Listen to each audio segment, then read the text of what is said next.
Oftentimes you'll hear people say that a vote for a third party is a wasted one. I want to know how each one of you would respond to this and how you reconcile this attitude that seems to be so prevalent in mainstream media and in the voters in general.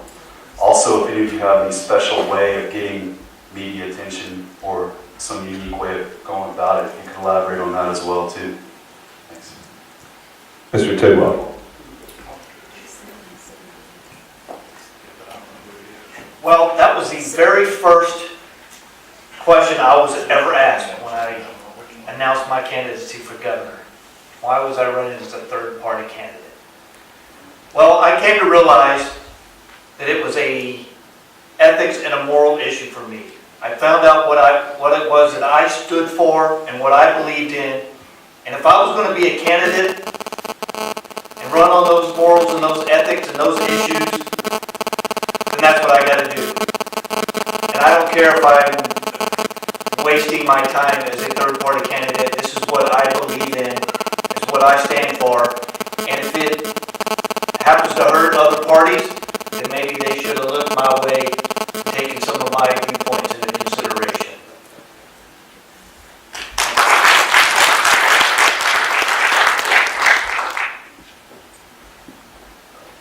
To give you an idea, in '92 I voted for Ross Perot. I don't think that was a wasted vote at that time.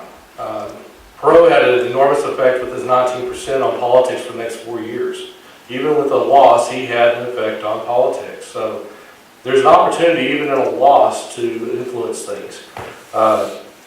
Basically, the reason I'm a Libertarian, very honest, is not a Republican until a couple of years ago. I've been dissatisfied for about the last 10 years with what's going on in the Republican Party. And I'm, like many others today, looking for opportunities for change, true change, and conservative values and fiscal responsibility. So basically, I ended up at the Libertarian Party because I believe in small government. That's the bottom line. I think that's what a lot of people currently are doing. So there's not really a wasted vote out there. Voting for the lesser of two evils is getting old to people. So there needs to be a third choice. There's been three parties, generally speaking, for the last half a century or so. So just really the last couple of generations that we got to this two-party system. So people are ready for a change. This is the time, and let's move forward with that idea. On the first part of the question, you point out that most of the big social changes and political changes in America came as a result of alternative parties starting to draw 5, 10, 20% of the vote. Even if they don't win, they do influence public policy. I don't think anybody here believes that Prohibition was passed because our politicians suddenly all became teetotalers. It was passed because the Prohibition Party started drawing enough votes that they influenced elections, and that scared the Democrats and Republicans. As far as getting media attention is concerned, you have to recognize that most reporters don't care about the issues. Okay, we do, and the voters do. The press doesn't. They care about the horse race aspects, and what you need to do is to go to them with news that they find interesting because it affects the horse race aspects. If you buy time on the TV or time on radio, they report that. If you appoint someone unusual to be your campaign manager, or if you have a bigger organization that they're expecting from third parties, if you're campaigning in more counties than they expect a third party to campaign in, that's the sort of thing that they will give you some press attention on, and you have to recognize that and go with it.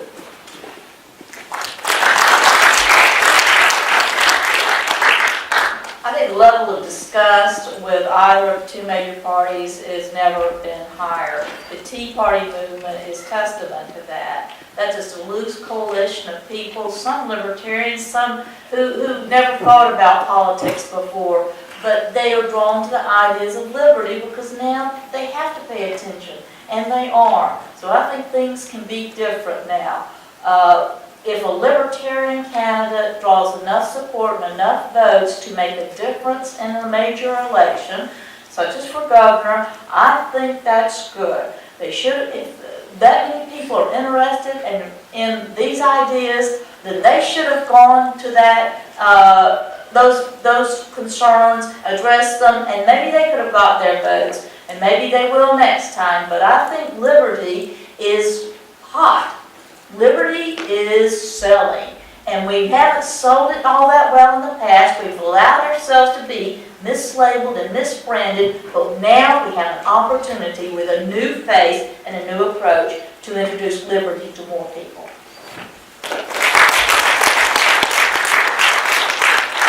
We're right at the time we had for audience questions. Mr. Spivey, is there one more that we're all going to be really sorry we don't hear if I proceed to the closing statements?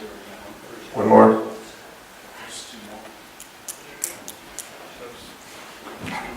Thank you, candidates. Tim Lebsack from Dallas County. I'd like to ask you about occupational licensing. And right now, I'm not interested in blogosphere fantasies. I deal with that every day.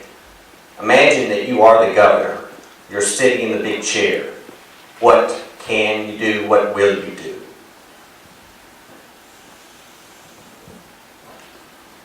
And to clarify again, Tim, is regarding occupational licensing.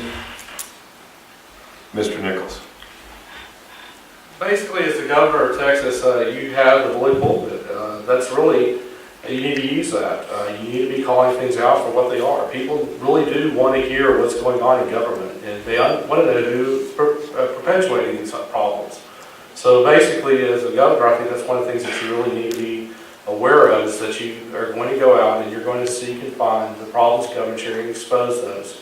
So basically, if you want to carry a camera around and a microphone, you can follow me through different agencies and see if we can't do an expose and figure out where all the waste is in government and things of that nature, because that's really where my plan is going in there and going to work. And I also believe that one of the things that when you start asking agencies to start cutting, you need to start looking at your own office, and those things including cutting your own salary. If you're asking somebody to cut 10%, you need to be willing to cut 10% of your own salary. Start being a leader in the state. People are looking for that true, honest leadership, and I think that's what I would bring.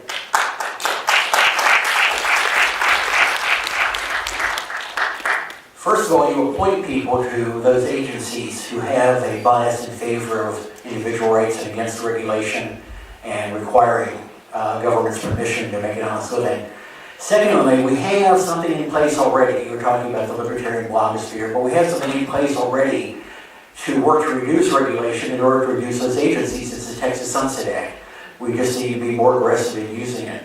Third, the fact is that members of the legislature enjoy the chance to prevent local politicians from taking steps that are going to make them potential challengers.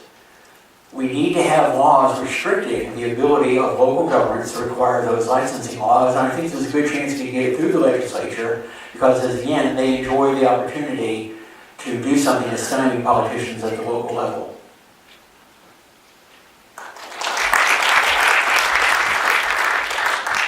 The impending financial crisis we've been talking about, I think, all evening, gives us an opportunity to say we've got to prioritize. We've got to pick and choose where we're going to spend our scarce resources, and occupational licensing is not at the top of the list. I don't see any reason why someone should need a license to braid hair or do any number of things, almost anything that you need an occupational license for. So I think that's the approach, because that's what resonates with people right now. We can't afford this. We don't need this. We have to prioritize. That's our priority.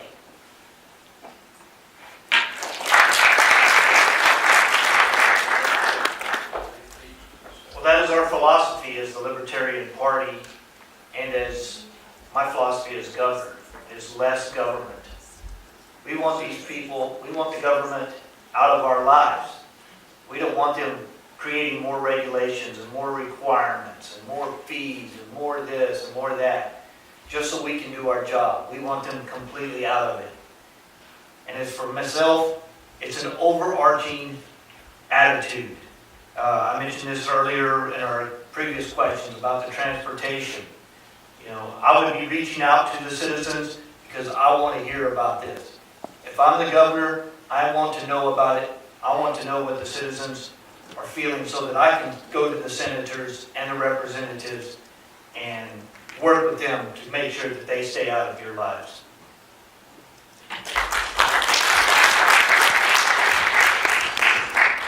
Thank you for those great questions from the audience. I'm sure the candidates